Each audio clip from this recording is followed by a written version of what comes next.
Welcome to my channel. Have you ever wondered why some people speak English so naturally, while others struggle even after years of practice? The secret is not just in speaking, it's in listening. Yes, listening. Before a child speaks their first word, they spend months only listening. That's how the brain collects sounds, rhythm, and meaning. The same is true for English. If you want to speak fluently, you must first listen carefully. Listening trains your ears, sharpens your memory, and shows you how real people use words in real life. And that's exactly what I do. One of my favorite ways to improve my English listening skills is by listening to stories. For example, I listen to the story of Robinson Crusoe, a man who survives alone on an island, learning from every sound, every voice, every conversation he has with Friday. Each time I listen, I not only enjoy the adventure, but also pick up new words, expressions, and ways of speaking. Listening to stories like this makes speaking English feel more natural and alive. Chapter 1. I Leave Home. My name is Robinson. I am from England. I live in a town called York.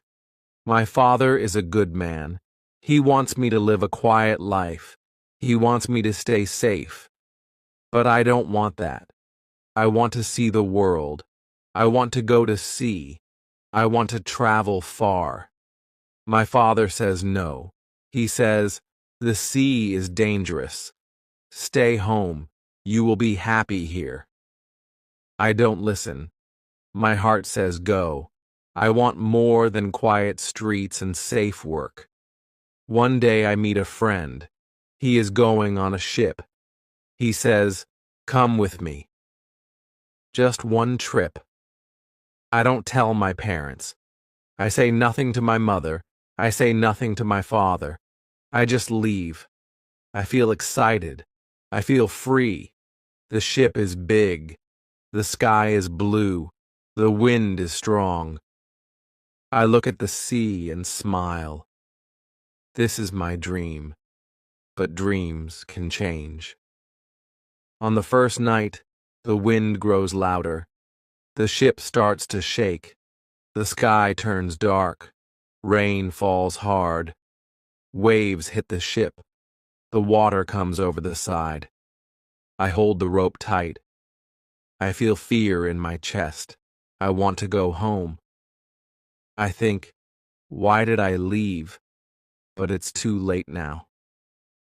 The storm stops. In the morning, the sun comes out. The sea is calm, but I am not calm. I feel lost inside. My friend laughs and says, "That was nothing. Real storms are worse." I try to smile, but my heart is heavy. The ship goes on. We reach a port in a new city. I think about going home. I want to write to my father, but I don't. I stay quiet. I tell myself, one more trip. I find a new ship. This one is bigger. The captain is kind. He teaches me about the sea. He says, "Watch the sky. Watch the wind. The sea has moods." I listen. I learn. I write in my small book. I write simple words. I write what I see, what I hear, what I feel. The sea teaches me every day. Then one day, something bad happens. A pirate ship finds us. Men with guns come on board. They take the ship. They take everything. They take me too. I am now a prisoner. They take me to a far land. I do not know the name. The people speak strange words I do not understand. I miss home. I miss my father. I miss the safe streets of York. But I do not cry. I look for a way out. I wait. I watch. I plan. I work for a man by the sea. He owns boats. He gives me small jobs. I carry water. I clean fish. I learn their words. Slowly, I understand them. One day, he lets me go on a fishing boat. I smile. I say, thank you. But inside, I think, this is my chance. I look at the sea. I look at the boat. I think about freedom. I think about escape. I know I must act soon. I cannot stay here forever. I left home to see the world, but now I just want to survive. The sea called me once. It gave me dreams. Now it holds my hope. Chapter 2. I plan to escape. Every day I go to the sea. I work on the boats. I smile at the men. I say little. I stay quiet. But in my mind, I am not quiet. My mind is loud. It makes a plan to escape. I cannot live here forever. I am a prisoner. I want to be free. I think about the sea. The sea took me from home. But now the sea is my only hope. The man I work for trusts me. He lets me go fishing. I go with 2 other men. One is a young boy. His name is Yuri. He is kind. He listens. He works hard. The other is a guard. He has a knife. He does not smile. But one day the man says, "Take the boat. Go fishing. Bring back many fish." I say yes. I hide my fear. This is the chance I was waiting for. We go out early. The sun is low. The sea is quiet. I sit in the boat and watch the land. It gets smaller and smaller. We go far. Then I take the boat in another direction. The guard looks at me. "Why this way?" he says. I smile. "More fish here," I lie. He does not know my plan. I wait for the right moment. When the guard looks down, I act fast. I take the wooden pole. I hit him hard. He falls. He does not move. Jury is afraid. He says, "What now?" I look at him. "Do you want to be free?" He nods. "Then help me," I say. We throw the guard into the sea, not to hurt him, just to leave him behind. He swims back to shore. Now we are alone. Just me, Jury, and the boat. We sail for many days. The sun burns our skin. The salt dries our lips. We drink little water. We eat dry fish. We are tired, but we are free. We follow the coast. We stay close to land. We see trees, rocks, animals. We sleep in the boat. At night, we hear sounds, strange sounds. We see no people, only shadows in the dark. One day we see land with tall grass. I say, "Let's go." We find sweet water. We drink. We rest. Then we hear a sound, a growl. A lion comes out of the grass. My heart stops. I grab the gun from the boat. I shoot. The lion falls. Jury shouts, "You saved us." I breathe again. My hands shake. I say, "We must leave now." We sail again. Days pass. We are tired. One morning, we see a ship. A big ship. It comes near us. It is not a pirate ship. It is a trade ship. A white flag waves on top. I stand and wave my arms. "Help us!" I shout. A man on the ship sees me. He waves back. The ship turns toward us. A small boat comes out. The men on it speak English. My heart feels warm. After many weeks, I hear my own language again. They ask, "Who are you? What happened?" I tell them a little, not everything. I say, "I am lost. I ran away. I want to work. I want to live free. The captain is kind. He says, "You can come with us. We go to Brazil." I say yes. But he looks at Jury. "Is he your servant?" I look at the boy. He helped me. He stayed with me. He did not run. "No," I say. "He is my friend." The captain smiles. "Then he can come too." I look at the sea once more. I think of the island we passed, the land we left behind, the danger we escaped. My life is changing again. But this time, I am not afraid. Chapter 3. A New Life in Brazil. The ship took us far from danger. The sea was calm again. The wind was soft. I stood on the deck and looked at the sky. I felt safe. I felt quiet inside. Jury stood beside me. His eyes were full of light. We did not talk much, but we smiled. That was enough. The captain gave us food, clothes, and a place to sleep. He asked for no money. He said, "You are brave. You risked your life. That is enough for now."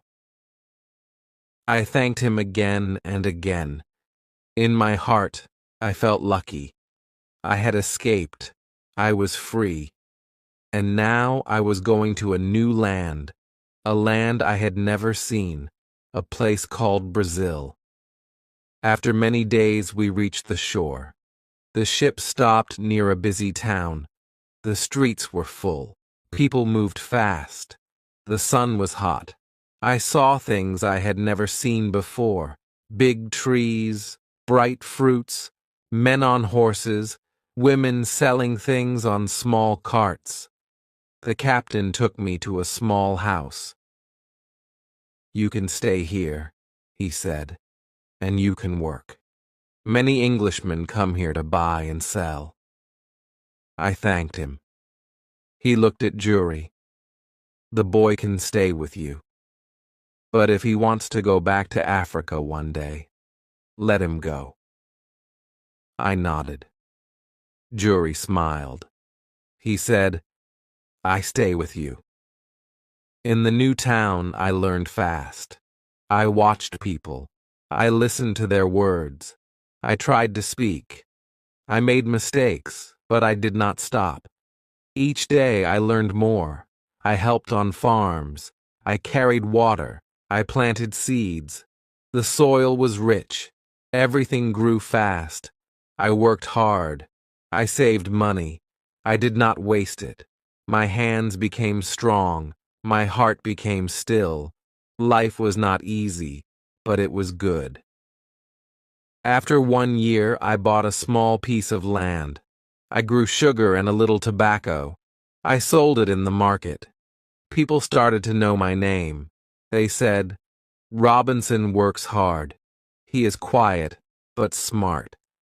I felt proud, but deep inside, something still pulled me. A voice, a memory. The sea. It called me again. I tried to ignore it. I tried to say, "No, stay, be safe." But the sea does not forget, and I did not forget it either.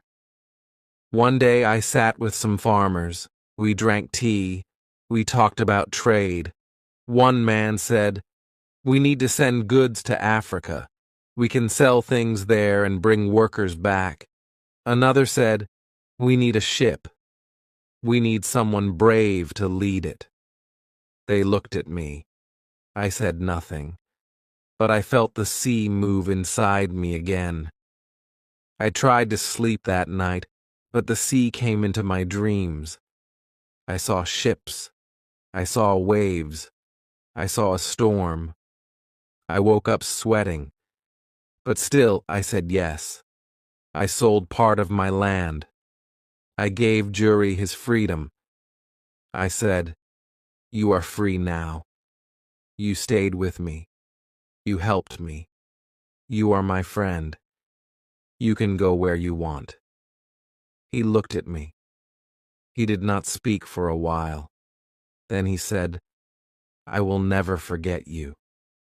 We shook hands. Then he left.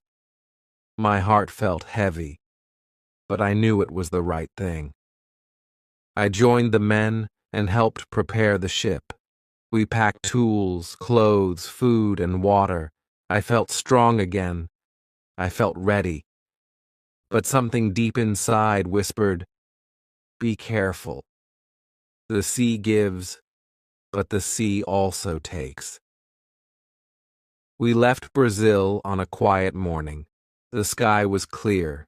The sails were full. I stood on the ship and looked ahead. I did not know what was coming, but I knew one thing: my journey was not over yet.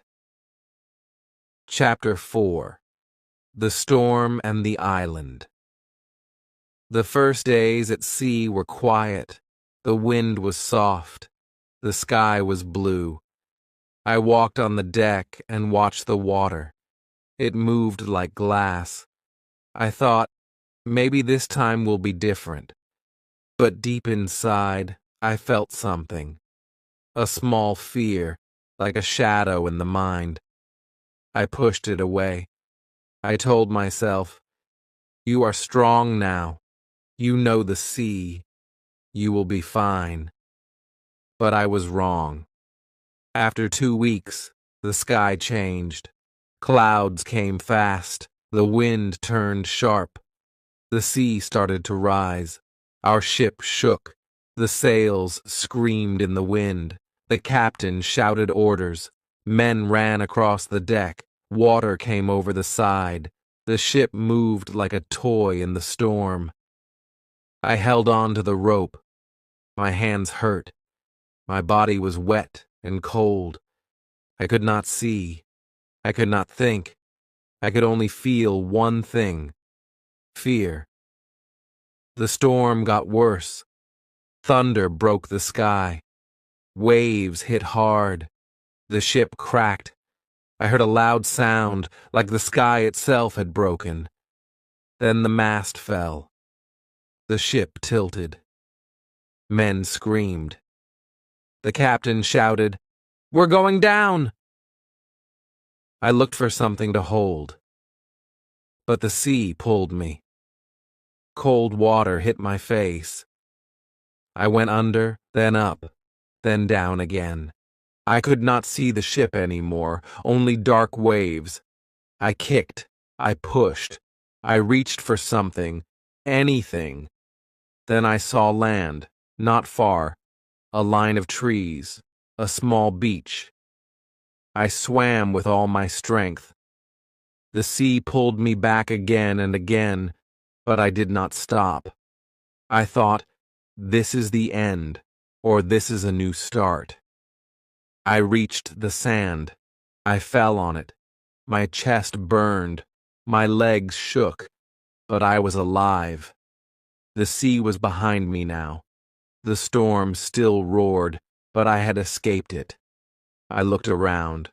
I saw trees, rocks, no people, no houses. I stood slowly. My body hurt. I was alone, very alone. I shouted, "Hello?" No answer, just wind and waves. I walked along the shore. I looked for someone, anyone. But there was no one, only me.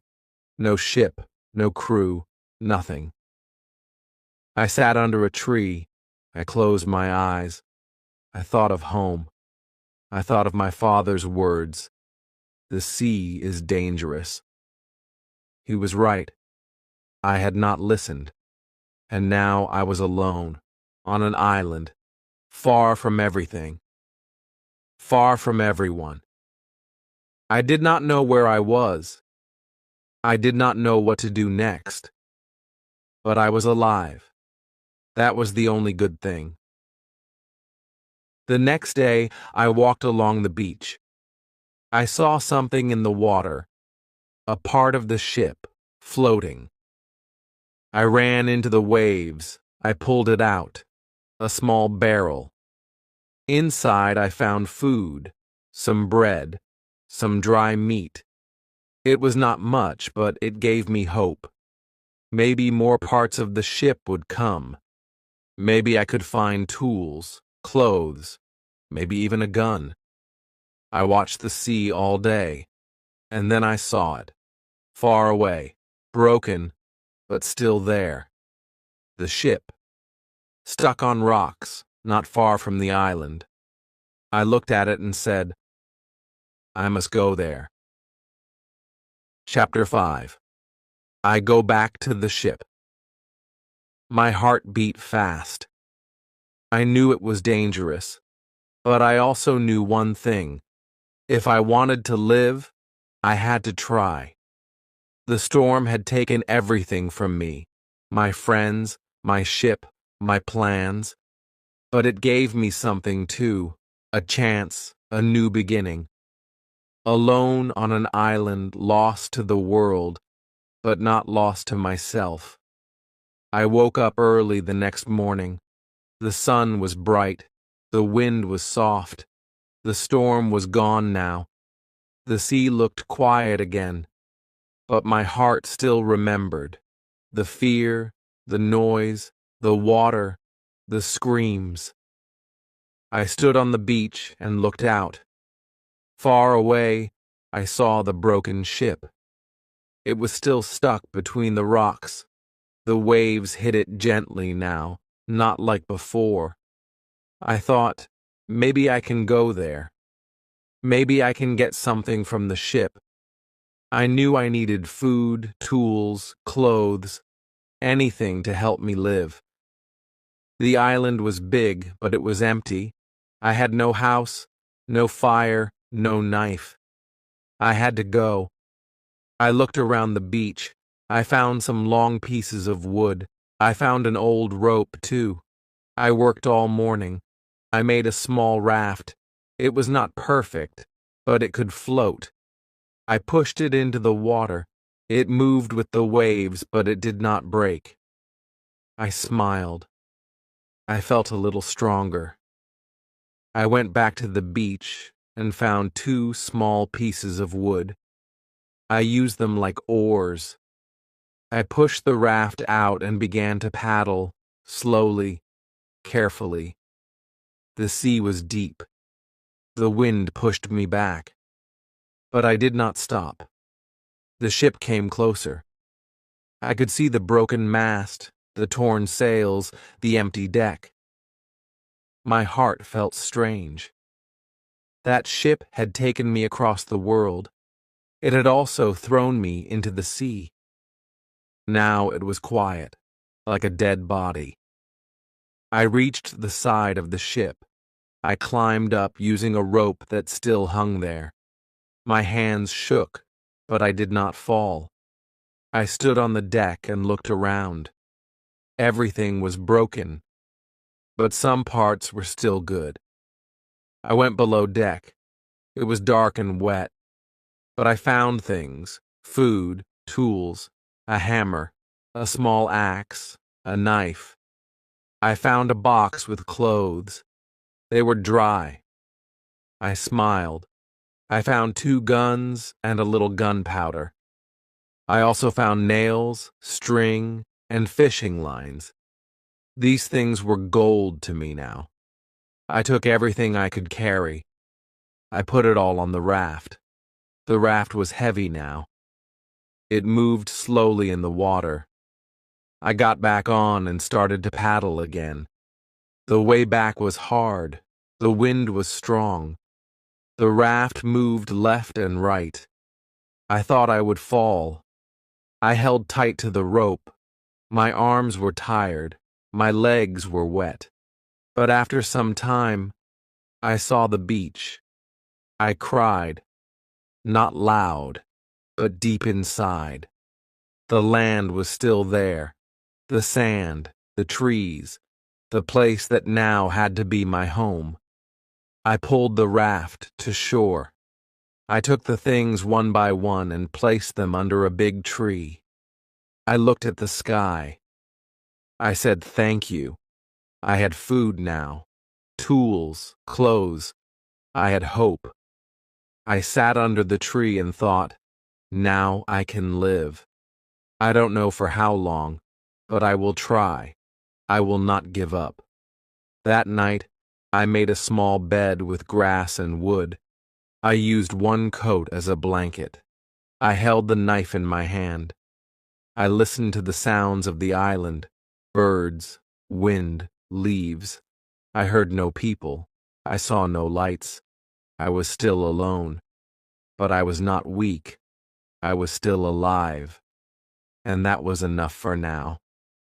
Chapter 6. I Build a Home. The next morning, I looked at the sky. It was clear. The sun was warm. I looked around the beach. This was not just a place now. This was my world. I was the only man here. No houses, no roads, no people, just trees, rocks, birds, and wind. But I was alive. I had food. I had tools. I had hope. I needed to do something next.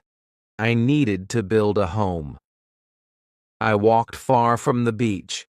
I found a small hill. It was not too high. On one side there was a big rock wall. In front of it there was a flat, open space.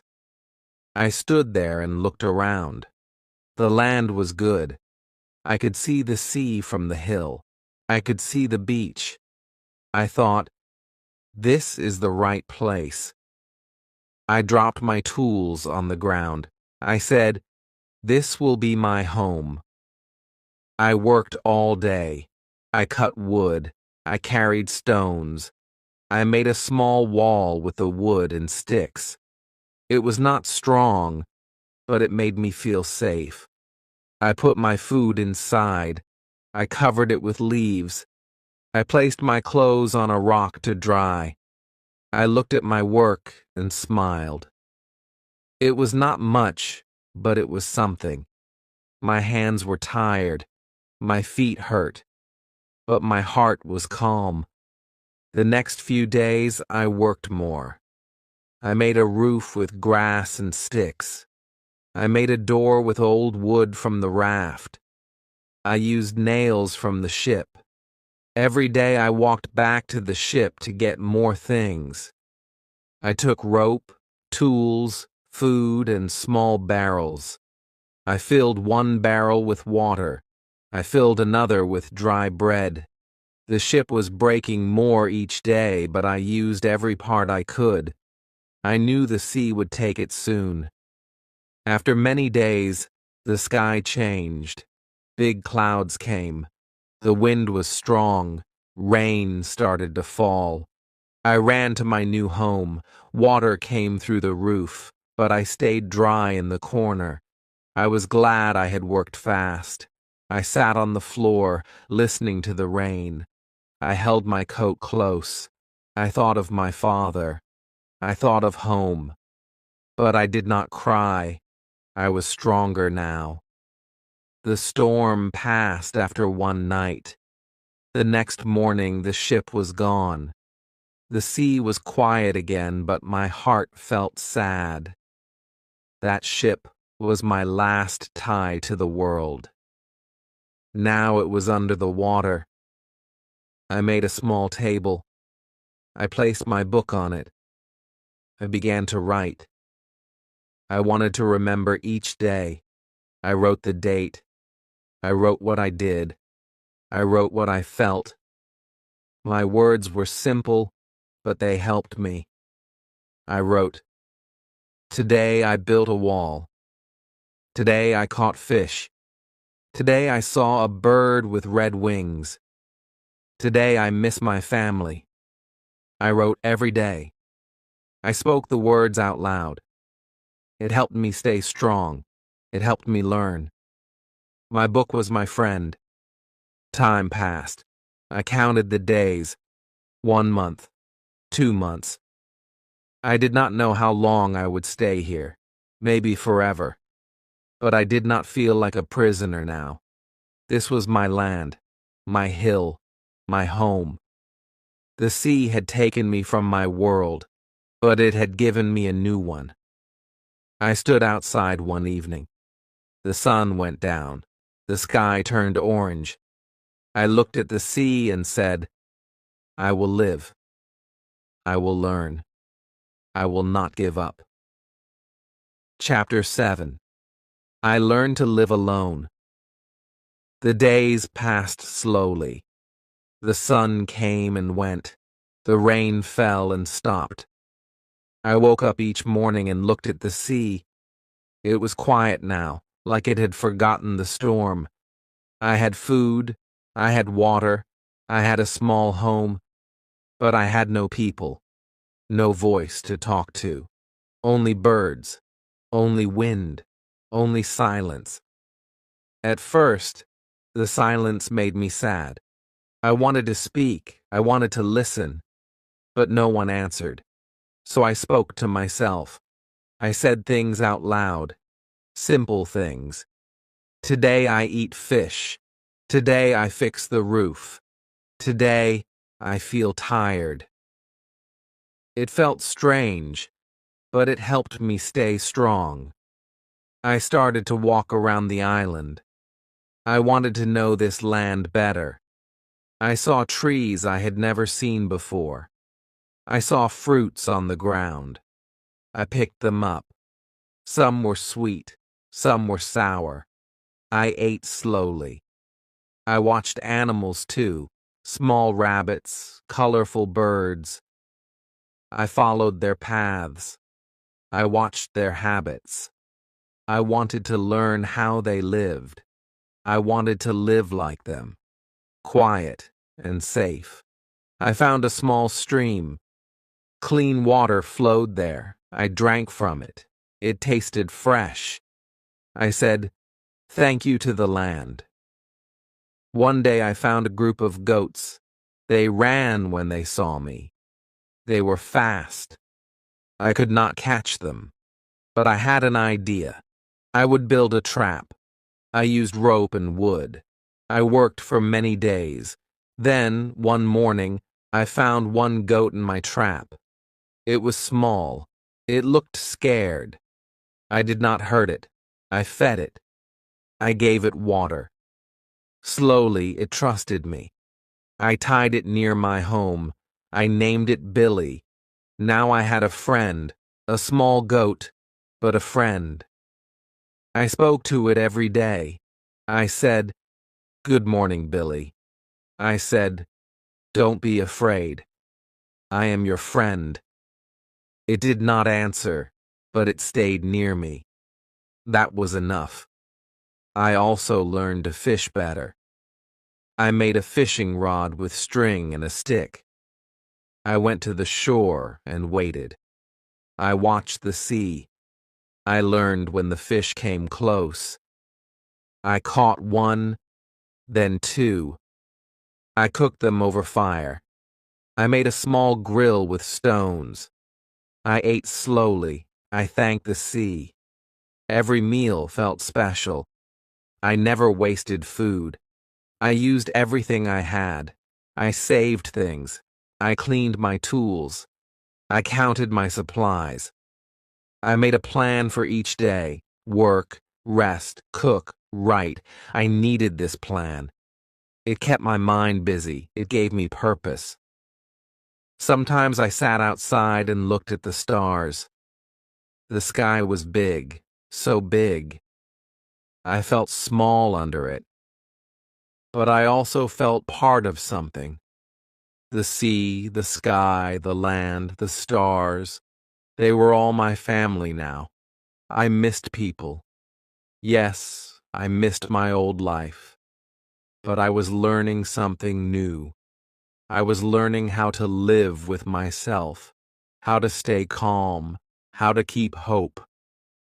I was not just surviving, I was growing. One day, I stood on the beach and looked far. I saw nothing, only water. But I still hoped. I said, "Maybe one day a ship will come." Then I smiled and added, "And maybe if it doesn't, I will still be okay. Chapter 8. I make my life better. Time moved slowly. The days were long, the nights were quiet. I lived alone, but I was not weak. I was learning how to survive. I was learning how to live. The island was my world now. The trees were my walls. The sky was my roof. The birds were my music. I woke up early. I worked all day. I built. I hunted. I fixed. Every little thing gave me strength. Every little task gave me hope. I made my home stronger. I found more wood. I added walls around my shelter. I used stone and clay. I made the roof better. I made a strong door. I put all my things inside, my food, my tools, my clothes. I kept everything clean. I said, "This is my castle." It was not big. It was not pretty. But it kept me safe, and it was mine. I planted seeds near my home. I found them in the ship's supplies. I did not know if they would grow. I watered them every day. I waited. After many weeks, I saw green leaves. I cried when I saw them, not because they were just plants, but because they were life. They were a sign that I was doing something right. I made a small garden. I worked in it with care. I felt proud. My goat Billy stayed near me. I built a small fence for him. Later, I caught another goat, then one more. I made a little farm. I gave them names. I spoke to them. They listened. Maybe they didn't understand, but I felt heard. I felt less alone.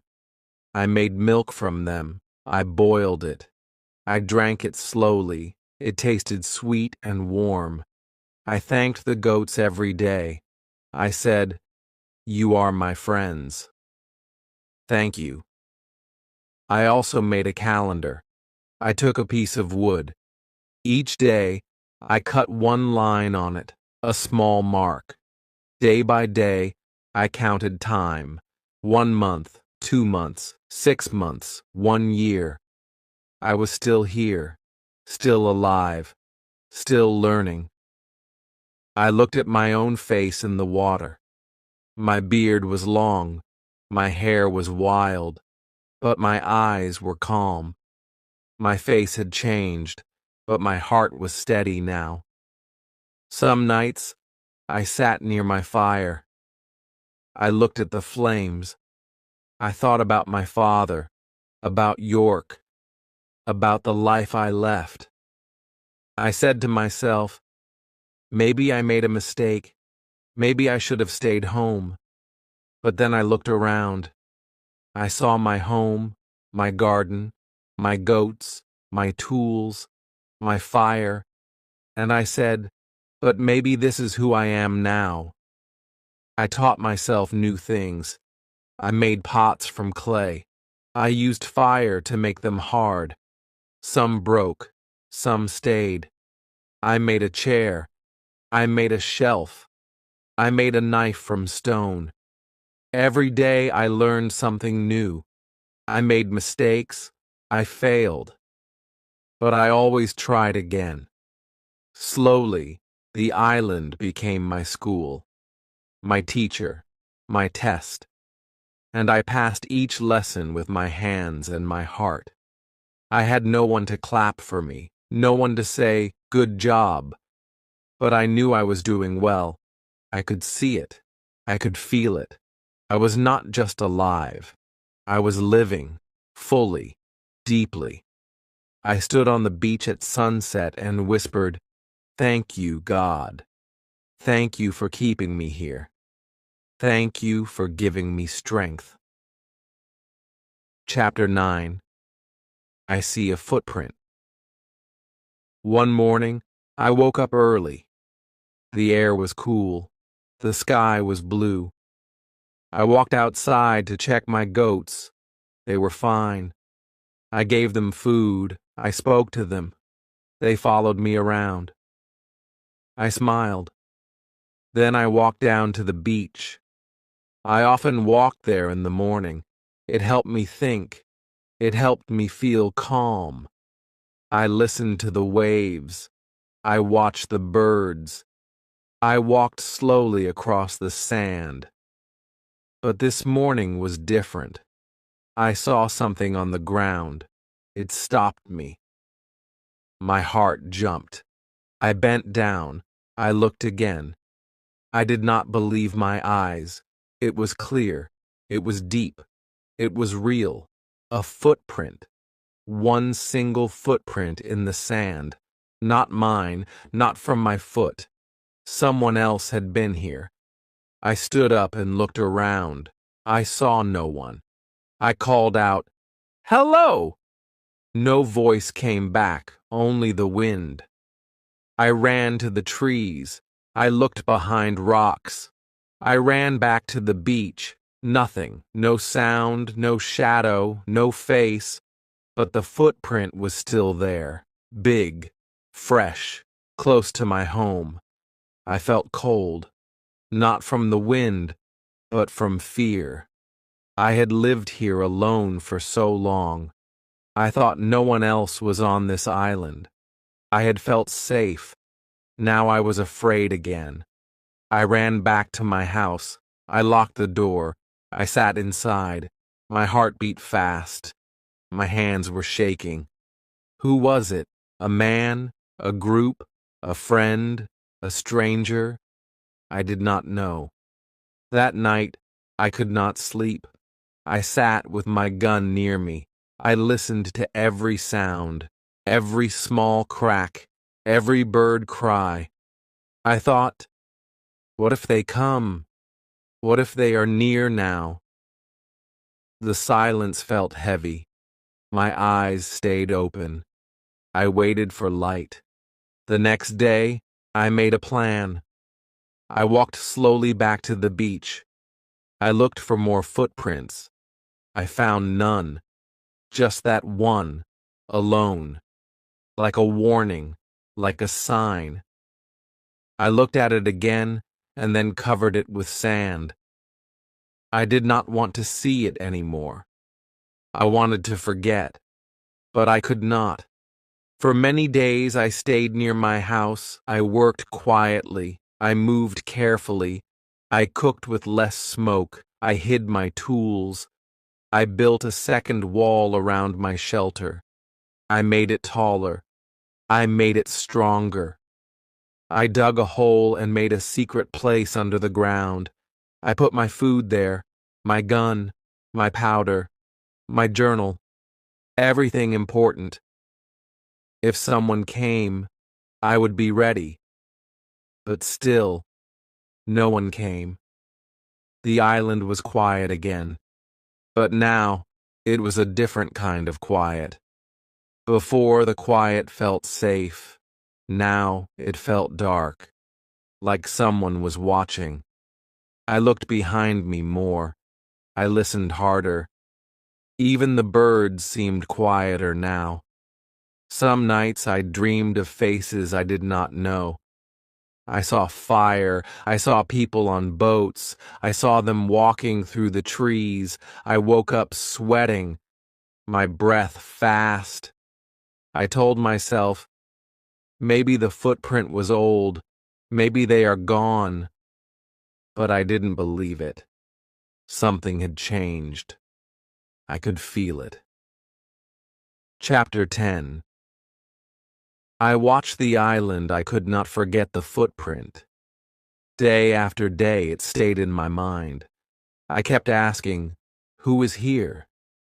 Where did they go? Will they return? The island no longer felt safe. I did not walk far now. I stayed near my house.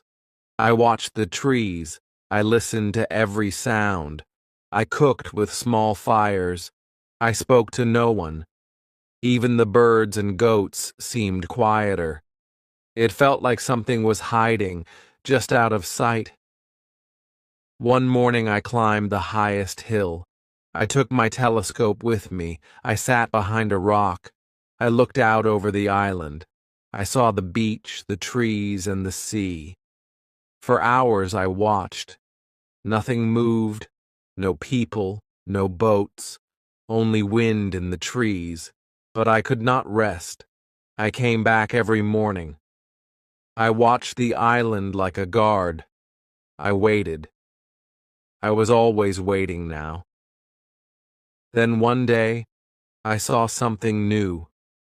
Far on the other side of the island, I saw smoke, a small fire, not from trees, not from lightning, a human fire. Someone was there. My hands began to shake.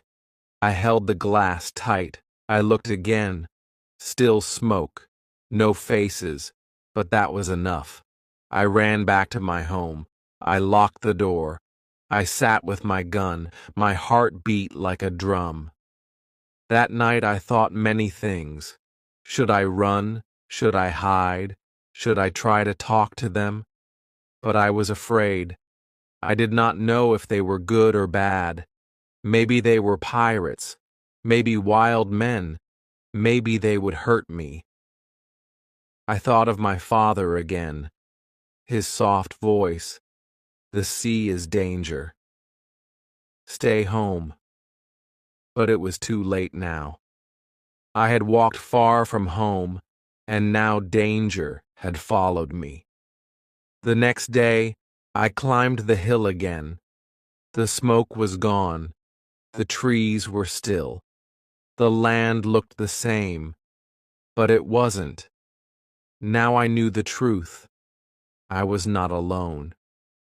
There were others somewhere, moving in the same trees I once walked through with peace. I made my house stronger. I added more wood, more stone. I made secret paths. I made traps. I hid food in more places. I slept in a new spot each night, sometimes outside, sometimes in the hole. I became like an animal, quiet, watching, waiting. Days passed like this, weeks. I saw no one, but I still felt them.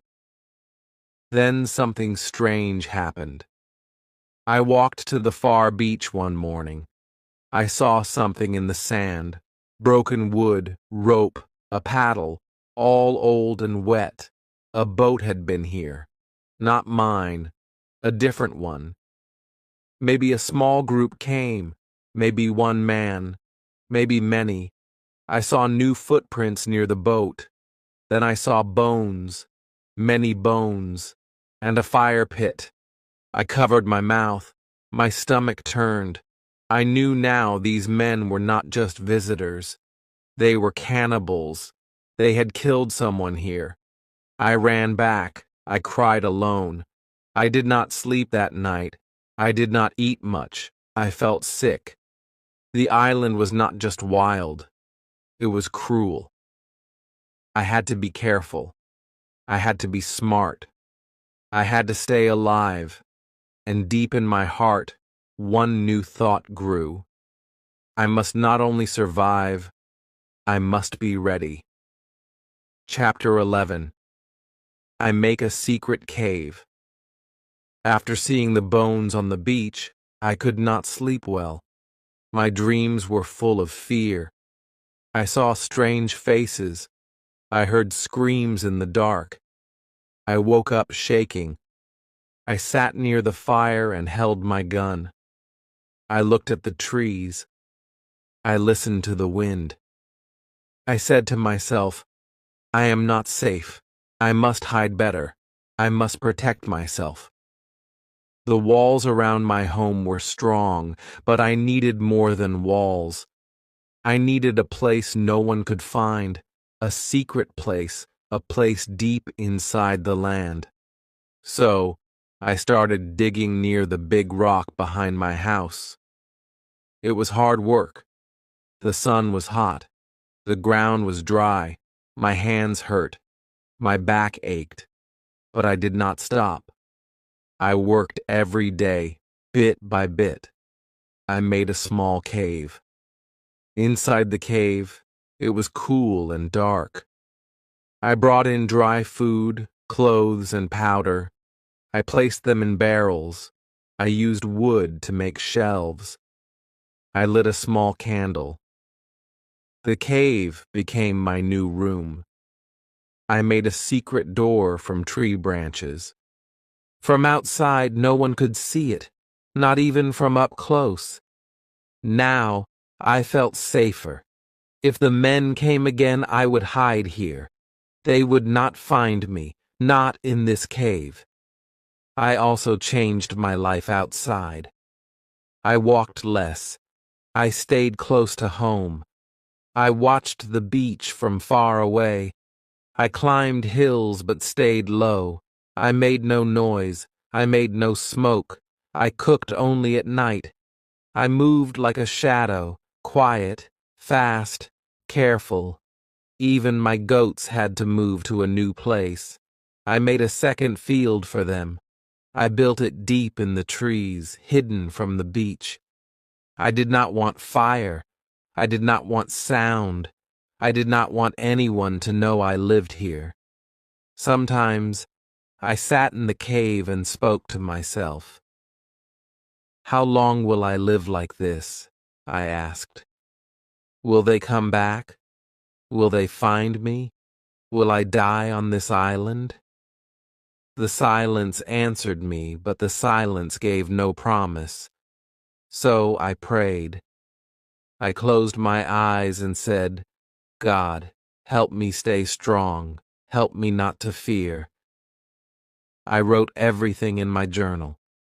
I wrote with simple words. Today, I built a door. Today, I moved the food. Today, I heard birds but no voices. Today, I watched the sea. My journal helped me stay calm. It helped me think clearly, even when the world outside felt dark. The words on the page gave me light. One night, I heard a sound, a loud one. I woke up. I grabbed my gun. I stood still. Then I heard it again, a sharp scream. It came from far away. It echoed through the trees. I did not move. I waited. It stopped. Then silence again. Long, cold silence. I did not sleep again that night. The next morning I climbed the high rock. I looked far across the land. I saw something on the sand. Many figures, small from far, but I knew they were men. They were back, but I was ready now. Chapter 12. I watched the strangers. I lay flat on the rock. I held my telescope in my hands. I looked down at the beach. I counted the men. There were 5, no, 6, then more, 11 men. They were tall and strong. Their skin was dark. They wore little clothes. They carried sticks and knives. They walked slowly. Some laughed. Some shouted. Then I saw something that made my heart stop. They were not alone. 2 other men were with them, but these men had ropes on their hands. They were tied, prisoners. They looked weak. They looked scared. My hands began to shake. I wanted to help, but I was only one man. They were many. The group stopped near the sea. They made a fire. They put the prisoners near it. I watched in silence. I could not move. I could not speak. My heart was heavy. My mind was cold. I knew what would happen next, the same thing that had happened before. I looked at the trees. I looked at my gun. I said nothing. Then something strange happened. One of the prisoners stood up fast. He hit the man behind him. He broke the rope. He ran. The others shouted. They chased him. He ran toward the trees, toward me. My heart beat faster. I looked again through the glass. I saw his face. He was young, maybe 20. His eyes were wide. His feet were fast. He ran into the trees. 2 men followed him. The others stayed behind. The young man ran near my hill, very close. I stood behind the trees. I held my gun. I waited. Then I saw him. He was running toward me. I stepped out. I raised my hand. He stopped. He looked afraid. I pointed to the ground. I said, "Quiet." He nodded. I pointed behind him. 2 men came running fast. I raised my gun. I fired. 1 man fell. The other stopped. He turned. He ran back to the beach. I looked at the young man. He looked at me. His eyes were full of fear, but also full of thanks. He put his hand on his heart. Then he touched my feet. I pulled him up. "You are safe now," I said. He did not know my words, but he knew my heart. We went back to the cave. I gave him water. I gave him food. He ate like he had not eaten in days. He sat on the ground. He looked at me like I was a god. I shook my head. I said, "I am just a man, just like you." I wrote in my journal that night, "Today I saved a man. He ran from death. I helped him live. He is now with me. I do not know his name, but I will give him one." I looked at him again. He smiled a warm, true smile. I smiled back. "Your name is Friday," I said, "because today is Friday." He said nothing, but his eyes spoke to me. Chapter 13. I teach Friday. Friday stayed with me. He did not try to run. He did not try to hide. He followed me everywhere. He watched everything I did. His eyes were full of light. He was strong, fast, young, but also calm and kind. He did not speak my words, but he smiled when I smiled. He helped me with work. He brought water. He gathered wood. He fed the goats. He never asked for anything. He only looked at me with respect. I was not his master, but he treated me like one, and I wanted to treat him like a friend. I wanted to teach him English. I pointed to myself and said, "Robinson." He smiled. Then he pointed to himself and said, "Friday." I smiled back. Then I pointed to a tree. "Tree," I said. He repeated, "Tree." Then I pointed to a goat. "Goat," I said. "Goat," he said. His voice was clear. His mind was quick. Every day I gave him more words: hand, water, food, fire, sky, rain. Slowly, he learned. He listened. He spoke. He laughed when he made mistakes. I laughed too. It felt good. After so long, I was not alone. He was not just learning English. He was learning how I lived. He watched how I made fire with stones. He watched how I cooked, how I cleaned, how I wrote in my book. He asked with his eyes, "Why?" I showed him everything. I gave him his own plate, his own blanket, his own knife. He said, "Thank you," with his smile. One night, I sat near the fire. I said, "Friday, do you have family?" He looked at me. His face changed. He looked sad. He said, "Far, far place." Then he pointed to the sea. He said, "Many men, bad men, eat men." I understood. His people were not safe. He was taken. He was hurt. He ran to live just like me. I said, "No bad men here." You are safe. He nodded. He said, Friday stay with you. I smiled. I felt warm inside. We were two men from different worlds, but now we were one small family. I made a second bed in the cave. I gave him extra clothes. I taught him how to shoot. I showed him how to use the gun. He was careful. He was good. He never wasted bullets. He learned fast. I gave him simple jobs. I said, catch fish, cut wood, watch goats. He did everything well. He came back happy. He was proud. Now the days were not so quiet. We spoke, we laughed. I taught him songs. He tried to sing them.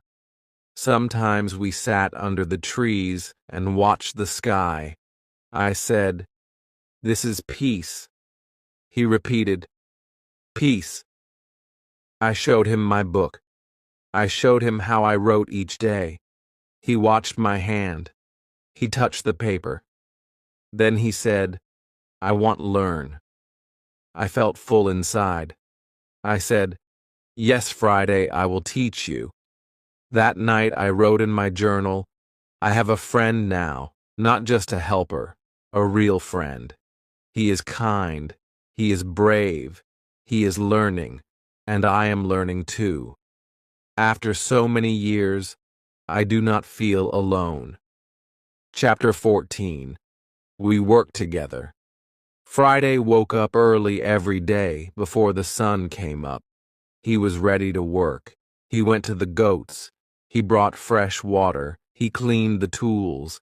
He smiled when he saw me. I smiled back. I did not need to ask him anything. He already knew what to do. I was not his master. He was not my servant. We were two men helping each other, living together. We built many things side by side, a bigger fence for the goats, a small tower near the beach, a new room beside the cave. We cut wood together. We carried stones together. Sometimes we did not speak much, but we worked with peace. I thought, I am not alone now. This life is hard, but it is better with him. I gave him more words each day. He remembered everything: sky, stone, paper, sleep, gun, write. I showed him how to hold a pen. He smiled. He made letters with his hand. They were not perfect, but they were good. I said, Very good, Friday. He laughed and clapped. It felt like a school, but we were both students. We learned from each other. I learned his way. He learned mine. I told him stories about my home, about my father, about England. He listened with big eyes. Then he told me about his island, his people, his fear. He said, I was taken. I was afraid. I ran. You saved me. I said, You are safe now. You are free. He smiled and said, Free. We went hunting together. He was fast, quiet, like a cat. He taught me how to move through the trees. He showed me how to find animals, how to follow tracks. I taught him how to use the gun. I said, Hold here, aim there, wait, now shoot. He learned fast. We brought back birds, rabbits, fish. We ate together. We gave thanks. We shared everything. One day, we sat near the fire. He looked at me and said, Why you come here? I told him about the ship, the storm, the sea, the island. He listened. Then he said, God sent me to you. I looked at him. His eyes were full of truth. I said, Maybe God sent us to each other. The days were full now, not with fear, but with work, learning, and peace. We still watch the sea.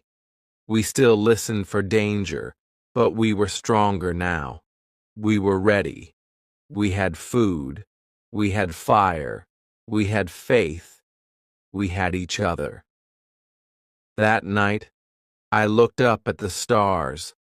I thought about the past, the ship, the storms, the silence. And now I had Friday, a friend, a light in my dark world. I wrote in my book, he came from fear, but brought me peace. He came from danger, but gave me hope. I do not know the future, but now I am not afraid. Chapter 15. A Secret from Friday. One evening we sat under the trees. The fire was small, the stars were bright. Friday looked quiet. His face was thinking. I asked, "What is in your mind?" He looked at me, then looked down. After some time he said, "I know this island." I was surprised. "You've been here before?" I asked. He nodded slowly. "Yes, long time ago. I came with bad men. They kill, they eat, they leave. I was afraid." I listened closely. My heart beat faster. This was not just an island to him, it was a memory. He pointed to the south, far side. He said, "That way they come. Sometimes they come, sometimes they don't, but they know this place." I felt cold inside. So it was true. This island was not empty. Sometimes terrible men came here. They brought prisoners. They made fires. They left bones. I looked at the trees. I thought about the footprint again.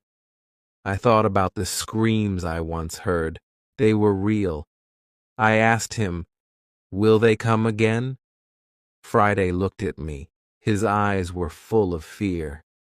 "Yes," he said, "one day, maybe soon." I stood up. I walked back and forth. My mind was loud. "What should I do?" I said. "Should we hide? Should we run?" But deep inside I knew something. I could not run anymore. I had lived too long in fear. I had a home now. I had a friend. I had a life. I would not give it up so easily. "Friday," I said, "if they come, will you help me fight?" He stood up. He looked strong. He said, "Yes, I help you. You saved me. I fight with you." I placed my hand on his shoulder. I said, "Then we are brothers now." The next day, we made a plan. We went to the south side of the island. We moved slowly. We hid behind rocks. We stayed low in the trees. After some time, we saw it. Ashes, bones, pieces of rope.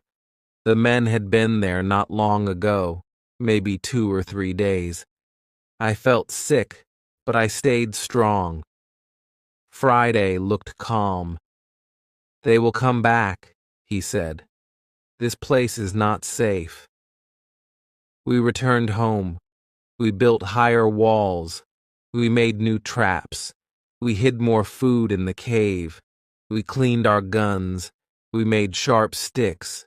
We chose hiding spots in the trees. I said, "We will watch every day from morning to night."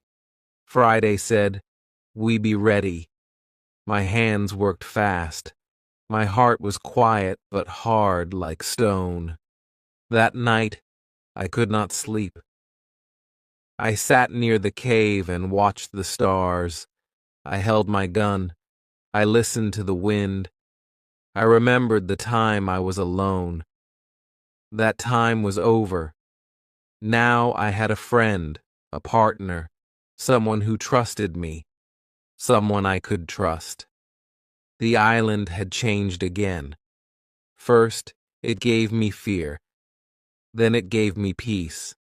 Now it gave me purpose. I wrote in my journal, "If they come, I will not run. I will stand. I will fight, not just for myself, but for Friday too. This island is our home now, and we will protect it together." Chapter 16. The Day They Came. The morning was quiet, too quiet. The birds did not sing, the trees did not move, even the wind felt still. I opened my eyes and sat up quickly. Something felt wrong. I looked at Friday. He was already awake. He was not speaking. He was listening. His body was still, but his eyes were sharp. I whispered, "What is it?" He pointed toward the sea. "They are here," he said softly. I felt my chest tighten. The day we feared had come. We climbed the hill and hid behind the rocks. I brought my telescope. I looked down toward the far beach. I saw them, many men in a big canoe, maybe 20. They landed on the sand. They jumped out laughing and shouting. I counted them, 18, strong and wild. They had long sticks and knives, and they had prisoners again, 3 men, tied, weak, lost. My hands began to shake. I had never fought so many men. I looked at Friday. He was calm. His face was hard. He said, "Now we fight." I nodded. I did not want to fight, but we had no choice. If we waited, the prisoners would die, and maybe one day we would be next. We had to stop them. I said, "We save the prisoners, but we must be smart. We must be fast." We took our guns. We took our knives. We moved through the trees, step by step, slow, quiet, careful. We stayed low. We waited behind thick bushes. We watched the men dance and shout. 2 of them stood near a prisoner. 1 raised a knife. The man on the ground cried. That was it. I stood up, I aimed, I fired. The man with the knife fell. Friday fired next. The second man fell. The others turned. They screamed. They looked into the trees. They saw us. I shouted, "Run!" We ran down fast. Friday was faster than me. We shot again. 2 more men fell. The rest were afraid. They did not know how many of us there were. They ran to their boat. We chased them, but we did not kill them all. We let them run. We wanted to save the prisoners, not kill every man. The beach was quiet now. The fire was still burning. I walked to the prisoners. They were tied with ropes. They looked up at me with fear. I cut the ropes quickly. I said, "You are free." 1 man fell into my arms. He cried. Another man hugged Friday. The 3rd man looked weak. He could not speak, but he took my hand and kissed it. We helped them walk. We gave them water. We gave them food. 1 man began to speak slowly. His English was broken, but I understood. He said, "Thank you. We thought we would die. You saved us." Friday looked at me and said, "You strong." I smiled. "No," I said. "We are strong together." That night we made a big fire near the cave. We all sat around it. The 3 men slept close to the fire. They were safe now. Friday sat beside me. He said, "They will come again." I nodded. "Yes, but now they know we are not afraid." I looked at the stars. I thought of the man I once was, alone, afraid, lost. Now I was different. I was still on the island, but I had a friend, I had a purpose, and now I had saved lives. I wrote in my journal, "Today I fought not for myself, but for others. I am not just living now. I am standing for something, for peace, for hope, for life." Chapter 17. A stranger speaks my language. The next morning the sun rose slowly. The sea looked calm again, but my mind was still full of thoughts. I could not forget the fight. I could not forget the fear. But I also could not forget the faces of the men we saved. They were alive now, and they were safe. I looked at them as they sat near the fire. They were eating slowly. They were quiet. Their eyes were still afraid, but they looked at me with thanks, deep thanks, the kind that does not need many words. I walked toward them. I sat down. I smiled. One of the men looked at me closely. He said something. His words were not clear at first. I listened again. Then I understood. He was speaking English. I was shocked. I said, "Do you speak English?" His face lit up. "Yes," he said, "a little." My heart jumped. I had not heard English from a stranger in many, many years. My voice almost broke. "Who are you?" I asked. "Where are you from?" He said, "I am from Spain. I was on a ship. We were lost. My friends were taken. I ran. I was caught, then brought here by these men." I listened to every word. It felt like a dream. Someone from the outside world. Someone who knew the sea. Someone like me. I said, "You are free now. You can stay with us." He looked at me with soft eyes. "You saved my life," he said. "I will follow you. I will help you." I called Friday. I introduced him to the man. Friday smiled. The man smiled back. They shook hands. I said, "Now we are three, stronger than before." The man told us more. His name was Pedro. He was kind. He was smart. He helped the other two men who were still weak. He cooked for them. He cleaned their cuts. He told them they were safe. He gave them peace. I watched him. I thought, this man brings healing. Maybe he was sent to us for a reason. Days passed. The men became stronger. They helped us with work. They brought fruit. They cut wood. They carried water. One of them made jokes. The other sang small songs. At night, the cave was full of new sounds now, human sounds, happy sounds. It was no longer a place of hiding. It was a home. One night, we all sat by the fire. Pedro looked at me and said, "You have lived here many years. You built all this alone?" I nodded. "Yes, alone for a long time, but not anymore." I looked at Friday. I looked at the others. Now I have friends. Pedro said, "Maybe one day we can leave this island together." I looked at the stars. For the first time, that idea felt real.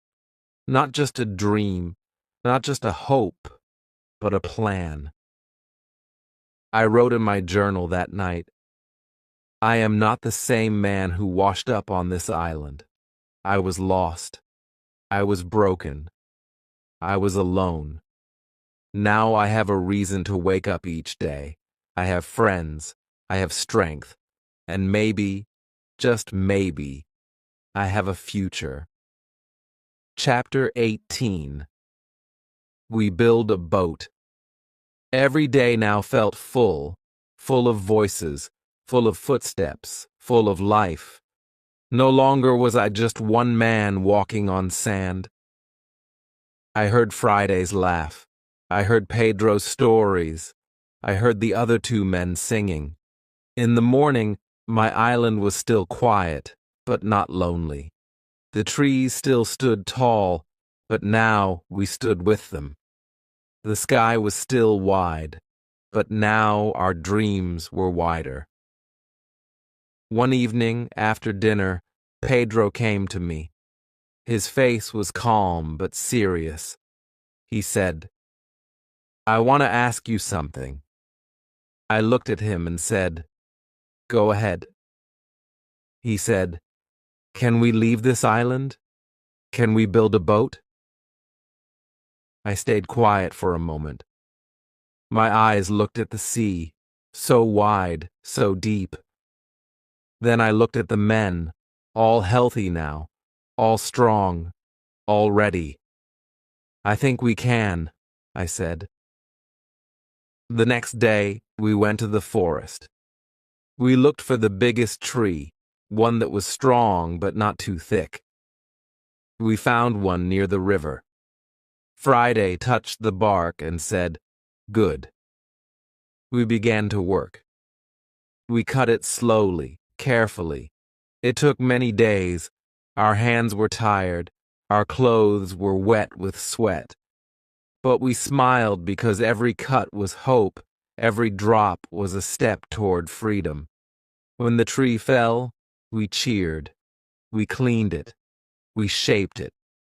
We turned it into the body of a boat, long and wide, strong and light.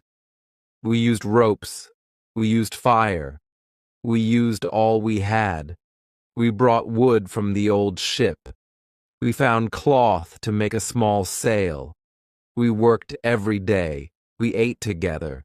We slept under the stars, and the boat began to look like a real boat, a boat that could ride the sea. One night, I sat alone. I thought of England. I thought of my father. His soft voice came back to me. "The sea is danger," he had said. But now, the sea was also a chance, a road back, a door home. My heart was full of feeling. I missed my home, but I also loved this island. It had changed me. It had made me strong. It had given me Friday. It had shown me who I really was. When the boat was ready, we pushed it to the river. It floated. It moved. We laughed. We jumped in. It was strong. It was fast. It was real. "Now we just need a good day," Pedro said. "A clear sky, a soft wind." "Yes," Friday said, "but I will come back one day." I said, "Maybe I will never forget this place." That night I wrote in my journal, "We made a boat, not with many tools, not with great skill, but with hope, with hands, with hearts. We are not running away. We are sailing toward a new life. This island will always be part of me, but now it is time to begin again." Chapter 19. A ship appears. The boat was ready. It stood in the water like a sleeping bird, strong, silent, waiting. Every day we checked the sky. We watched the wind. We packed food. We packed water. We made small bags with powder and bullets. We said little, but we all felt the same. Something was coming. A new chapter. A new life. Then one afternoon, everything changed. Friday came running from the beach. His face was full of shock. He shouted, "Ship! Ship!" I stood up quickly. My hands shook. Are you sure? I asked. He nodded fast. Big ship. White sails. Not far. We ran to the high hill. I took my telescope. I looked out to the sea, and there it was. A real ship. Not a dream. Not a broken one. A full, tall ship with flags. It moved slowly toward the island. My heart beat fast. I could not speak. Pedro came beside me. It's English, he said. Look at the flag. I looked again. It was true. An English ship. My country. My people. After so many years. But something felt wrong. The ship stopped far from the beach. A small boat came out. 6 men rowed to shore. I watched them. They pulled 2 men out. Their hands were tied. One was in fine clothes, a captain maybe. The other looked weak. Both were prisoners. More men followed. They had guns. I felt cold. I said, "This is not good." Pedro said, "They are not here to help. They want to harm." I looked at Friday. He said, "We stopped them. We moved fast. We took our guns. We hid in the trees. We waited. The men tied the prisoners to a tree. They shouted. They laughed. One man hit the captain. I felt anger inside me. I raised my gun. Then I gave the signal. We fired. One man fell. The other screamed. We ran out and shouted, "Drop your guns!" They looked shocked. They saw 4 men, strong and ready. They ran. 2 were caught. The rest ran to the boat. "We freed the prisoners," I said. The captain looked at me with wide eyes. "Who are you?" he asked. I said, "A man who knows this island better than you." He smiled. He cried. He held my hand. "You saved me," he said. "I was left by my own men. They wanted to take the ship." I said, "You will take it back." He nodded. "With your help." We made a new plan. That night we sailed to the big ship in our own boat. Quiet, fast. The bad men were sleeping. We climbed up. We took control. There was no big fight. The captain stood tall again. The ship was his now, and soon it would be ours too. The next morning, the sun rose. The sky was gold. The sea was soft. The ship was ready. The captain said, "We will take you home." I looked at Friday. He looked at the island. We were quiet for a long time. Then I said, "Goodbye, island. You taught me how to live. You gave me pain. You gave me peace. You gave me a new heart." Friday said, "I come with you, but one day I return." I smiled. "And I will never forget you." The ship moved slowly away. I stood on the deck. The island grew smaller. The sea opened wide. After 28 years, 2 months, and 19 days, I was going home. Chapter 20. I see my country again. The ship moved across the sea slowly. The days were long and quiet. The sun was hot.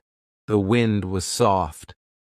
I stood on the deck and looked at the water. My eyes watched the waves, but my heart looked behind me, back to the island, back to the years I spent there, 28 long years. That island was my prison. It was also my teacher, my home, my friend. I had cried there. I had grown there. Now I was leaving it forever. Friday stood beside me.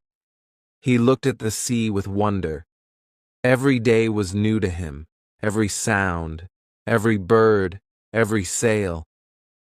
He asked me many questions. I answered them slowly. I taught him new words every day. He was learning fast. Just like before, he was still my student, but also my friend, my brother. I knew the world would be strange for him, but I also knew he was strong.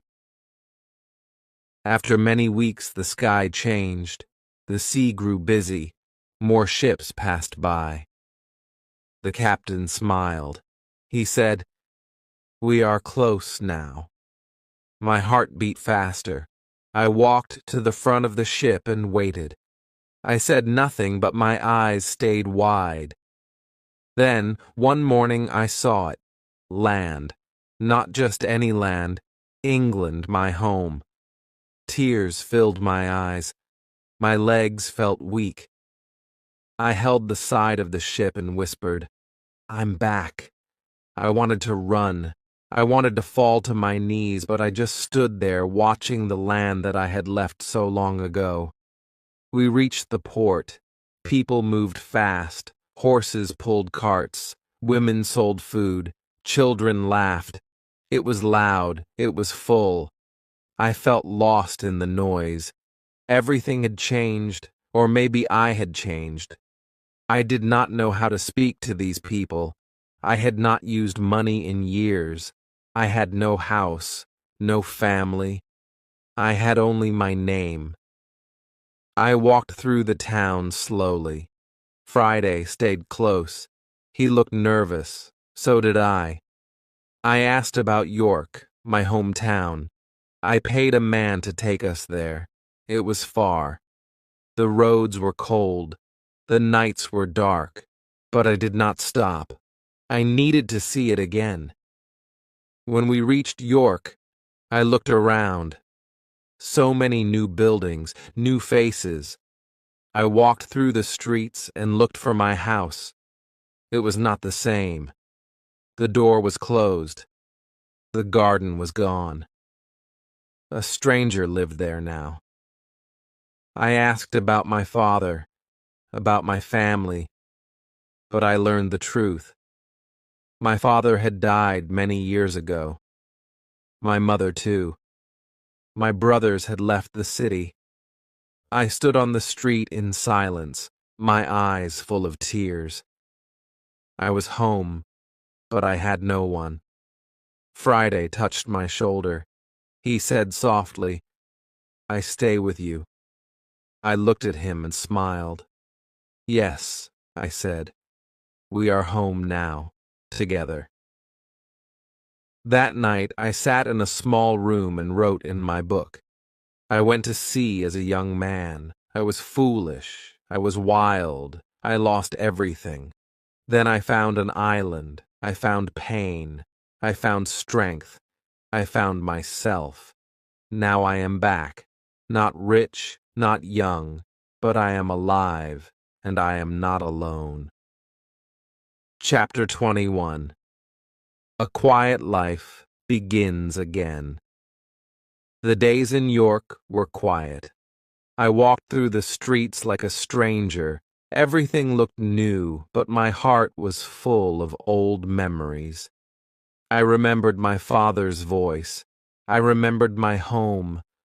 I remembered the small room where I once read books about the sea. I had dreamed of ships, of lands, of great adventure. And now, after many years, I had returned, but not as a dreamer. I had returned as a man who had seen too much, lost too much, and learned more than he ever wanted. Friday stayed close to me. He watched the people. He listened to the sounds. He was quiet, but kind. Some people looked at him with surprise. They had never seen someone like him. But he did not mind. He held his head high. He was proud. I was proud of him too. I said, "You are safe here." And he smiled. I tried to find someone from my old life. I searched for old friends, old neighbors, but most of them were gone. Some had died. Some had moved away. Some had forgotten my name. The world had changed, and so had I. I felt alone again, but in a different way, not like on the island. This was the kind of alone that comes from time, not from distance. Still, I needed to live. I used the little money I had to buy a small house in a quiet village not far from York. It had a garden, a fireplace, a wooden chair. I planted vegetables with Friday. I read books again. I wrote about my island. I wrote about the storm, the cave, the goats, the fear, the hope. I wrote every detail, every sound, every tear. I wanted to remember it all. I wanted others to read it one day and learn from my mistakes. Friday helped the people in the village. He worked hard. He smiled at everyone. Soon they liked him. They gave him a small job. He learned more English. He helped me write letters. He sat by the fire and listened to my stories. Sometimes he laughed. Sometimes he cried. We were not just man and servant. We were like father and son, like brothers. One evening, I sat outside with Friday. The sky was pink and quiet. The birds sang soft songs. I said, "Do you miss the island?" He looked at the sky and said, "Yes, but here I have peace." I nodded. "Me too," I said. I looked at the world around me. No more guns, no more storms, no more fear. Just soft wind and warm light. A life of calm after years of chaos. That night, I wrote in my journal, "I once wanted gold. I once wanted adventure. But now I only want peace, and I have found it in quiet days, in simple work, in the smile of a friend. I am not the same man, and I am thankful." Chapter 22. The world feels new again. The village became my new world. It was small. It was peaceful. People lived simple lives. They worked in fields. They baked bread. They smiled at each other. It was not loud. It was not rich. But it was warm, and I liked it. Each morning I walked in my garden. The flowers grew slowly. The air was clean. The birds sang above me. I closed my eyes and listened. No waves, no thunder, no fear, just calm. My heart was healing. Friday woke up early too. He worked with joy. He helped old people carry wood. He played with children. He learned to read and write better. Sometimes he asked questions about the world. What is a train? What is a king? What is winter? I answered as best as I could. I saw the world again through his eyes. Everything was new again. One day, the school teacher from the village came to visit me. He had heard about my long journey. He had heard I lived on an island for many years. He sat with me and asked, "Will you tell your story to the children?" I smiled. "Yes," I said. "They must learn what I learned, that the world is not always kind. But if you stay strong, it can become beautiful again." So, I went to the small school. I stood in front of young faces. I told them about the sea, the storm, the island, the fear, the fire, the goats, the book, Friday. I told them everything. Their eyes were wide, Their mouths stayed open. One boy said, "You were brave." I smiled and said, "I was scared, but I did not stop. That is enough." After that day, the children came to visit often. They asked more questions. They wanted to see my tools, my journal, the map I had drawn. I showed them. I told them, "You do not need to go far to learn. You only need to open your eyes and your heart." As time passed, I wrote more pages in my journal, but now they were not full of pain. They were full of thanks. I wrote about sunsets, about warm tea, about the quiet sound of rain. I wrote about people who smiled without reason, about friends who stayed, about days that felt soft and full. Friday became known by everyone. He was loved. He had many friends. People forgot he came from far away. He was now one of them, one of us. One cold evening, we sat by the fire. I looked at him and asked, "Do you think we will ever go back to the island?" He thought for a moment and then said, "No." That island was the place we had to survive. This place is the place we were meant to live. And he was right. That night, I wrote in my journal, "There was a time I wanted ships, gold, adventure, but now I want soft mornings, quiet friends, clean air, and a heart that says thank you every day. This is the better treasure." Chapter 23. I remember the island. One morning, I sat alone in the garden.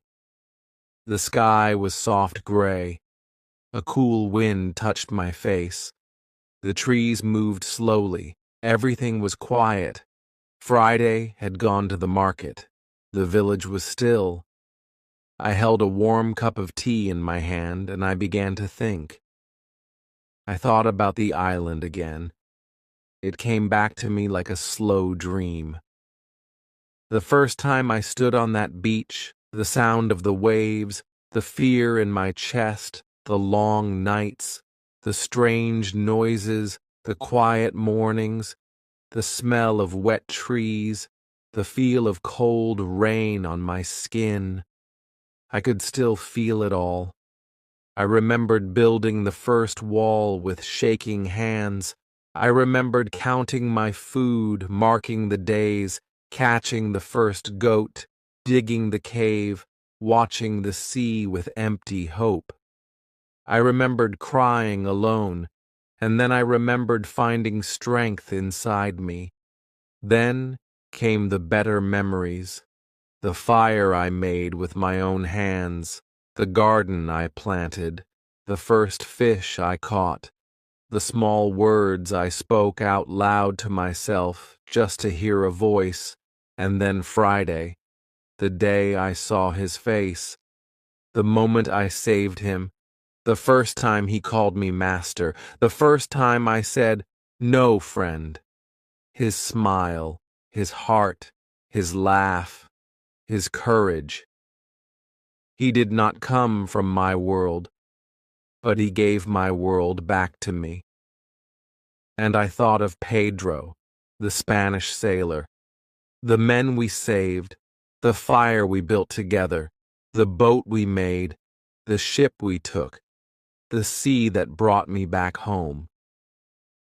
All of it was far behind me now, but it lived in my heart forever. I stood up and walked back inside. I opened the old chest near my bed. Inside was my journal, the same book I had written in every day on the island. I touched the pages.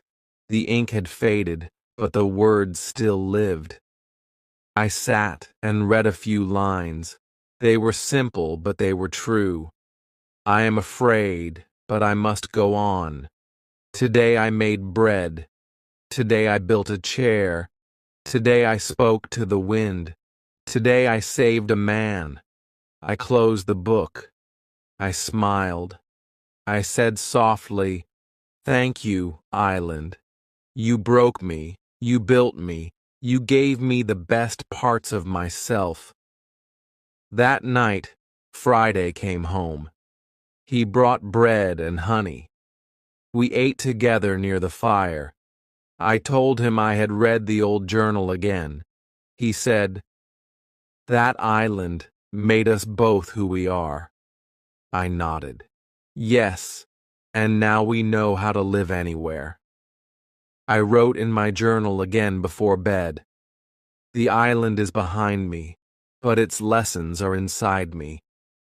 I no longer wish to escape from it. I now thank it. The storm gave me the island. The island gave me a life. Chapter 24. A visit from the past.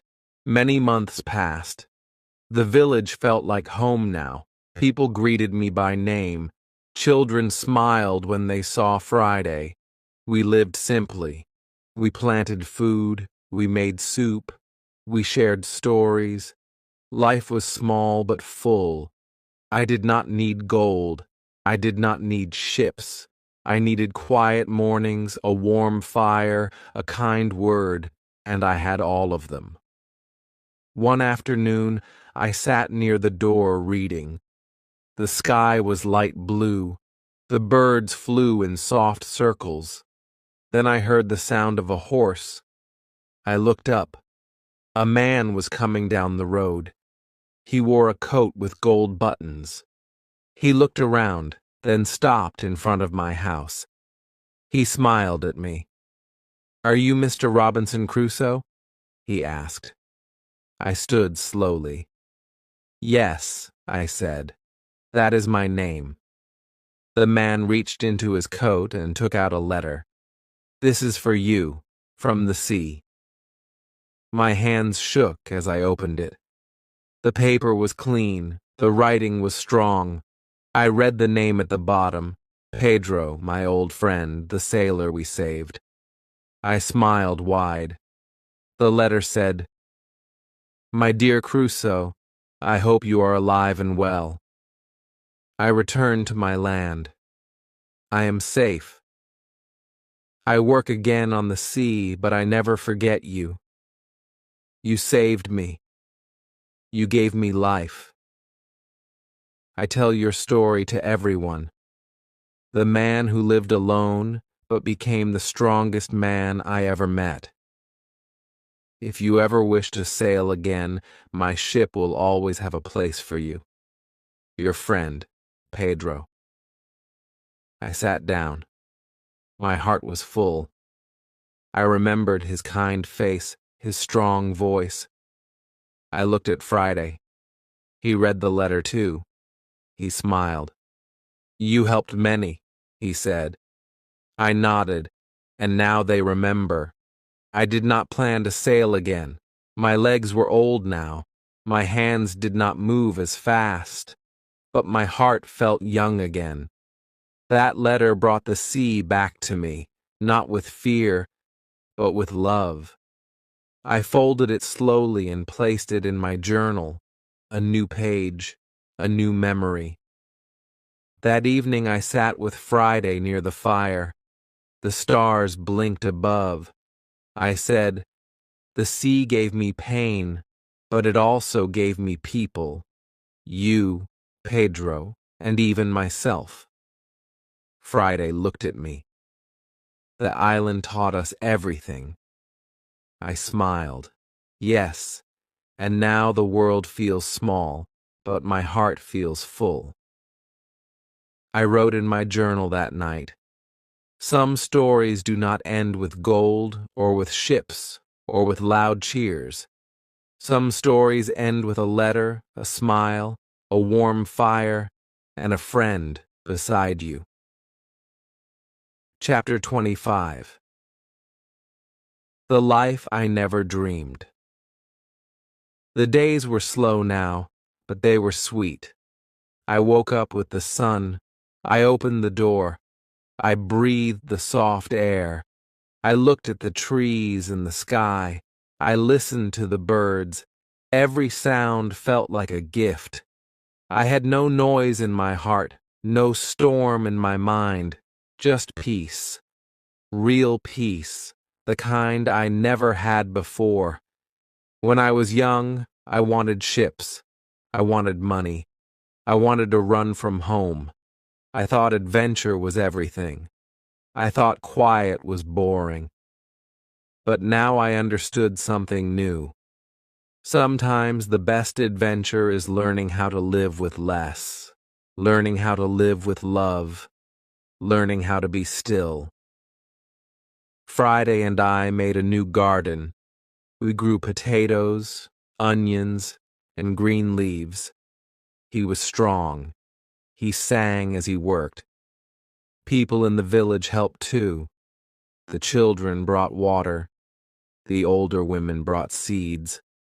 We shared the food with everyone. No one was hungry. No one was left out.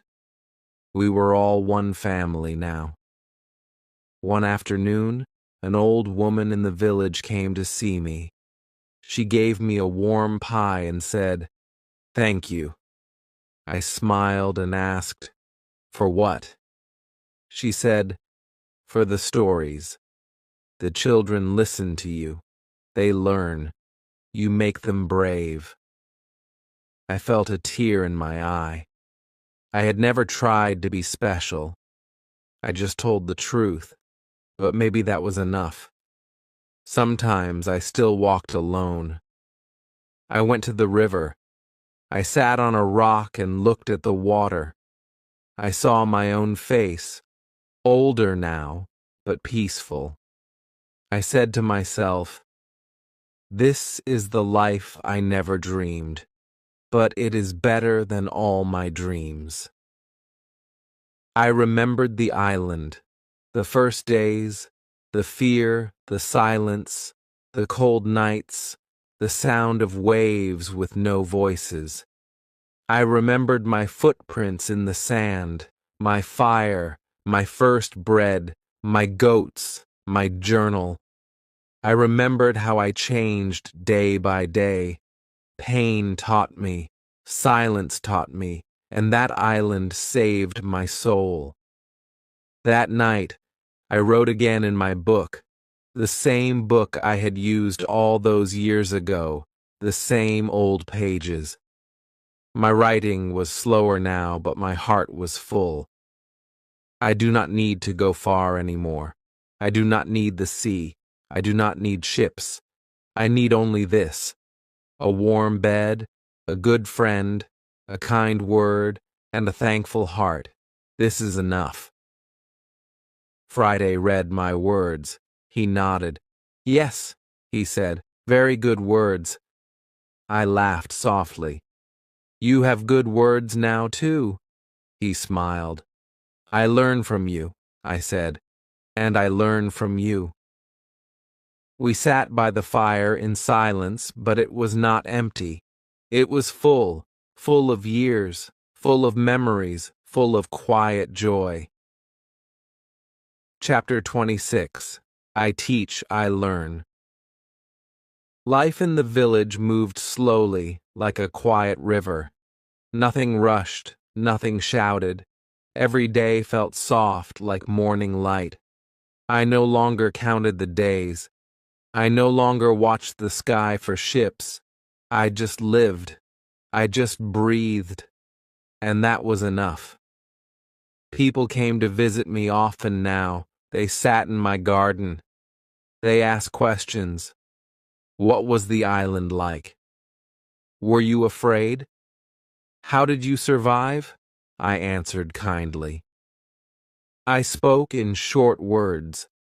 I wanted them to understand, not just the story, but the lesson. That fear does not win when we stay calm. That we do not need much to live. That silence can teach if we listen. The children loved Friday. They followed him in the fields. They helped him plant seeds. He showed them how to fish, how to climb trees, how to walk quietly in the forest. He told them about the stars. He told them how to find water in dry land. They listened to him more than they listened to anyone. He became their teacher, and I became proud. One boy came to me with a small book. He said, "I want to write like you." I smiled.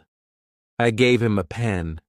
I said, "Write about what you see, what you feel, what you learn." That day, I saw him sitting under a tree, writing slowly. It made me happy. I thought, maybe this is my work now, not to travel, not to fight, but to plant small seeds of wisdom in young hearts. Sometimes Friday and I walked in the hills. We said little. We just watched the wind move the grass. I asked him once, "Do you miss the island?" He said, "I miss the trees, the birds, the sea, but not the fear, not the lonely days." I said, "Me too." We visited the church every week. We sat in the back. I closed my eyes and gave thanks, not for gold, not for big things, but for the quiet life I had now. I thanked God for every morning, for every smile, for every lesson the island gave me. One night, Friday made dinner.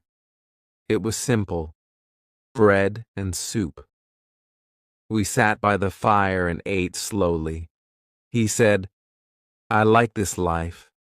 No pain, no guns, no bad men." I nodded.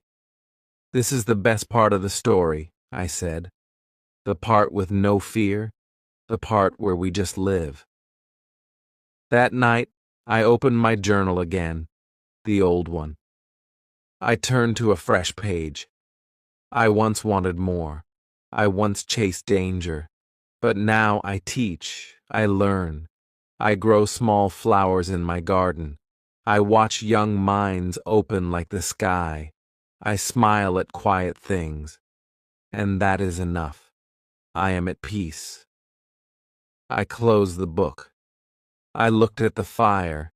It burned gently, just like my heart now. Chapter 27. The Man I Have Become. The wind outside was soft. The sky was light blue. I sat on a wooden chair with my book in my hand. The sun touched my face through the small window.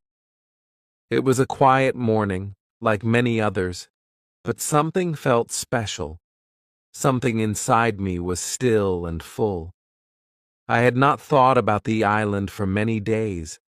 I had not dreamed of storms, of waves, of fire. Now I dreamed of gardens, of children running through grass, of Friday laughing, of warm soup on cold nights. I no longer lived with fear. I lived with thanks. I looked at my hands. They were not as strong as before. My fingers were slower.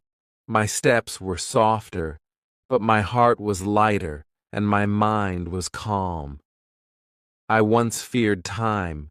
Now I welcomed it. I once chased the world. Now I enjoyed each simple day. Friday came in with a basket of fresh fruit. "Apples," he said with a smile.